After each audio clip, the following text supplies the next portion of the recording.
ఆంధ్రప్రదేశ్ రాష్ట్రంలో కూటమి ప్రభుత్వం ఇటీవల పెద్ద ఎత్తున పేరెంట్ టీచర్ మీటింగ్ నిర్వహించిన విషయం తెలిసిందే. గతంలో ఎన్నడూ లేని విధంగా ప్రపంచంలో అతిపెద్ద పేరెంట్ టీచర్ మీటింగ్ నిర్వహించగా గిన్నిస్ బుక్ ఆఫ్ వరల్డ్ రికార్డ్స్లో చోటు దక్కింది. ఈ విషయాన్ని మంత్రి నారా లోకేష్ తన ఎక్స్ వేదికగా తెలిపారు.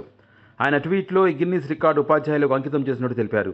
గిన్నిస్ బుక్ వరల్డ్ రికార్డ్స్ ప్రకారం మెగా పీటీఎంలో 53,40,000 మంది తల్లిదండ్రులు ఉపాధ్యాయులు పాల్గొన్నారు. ये न्यूज़ को पेश करते हैं हैदराबाद होम अप्लायंसेज।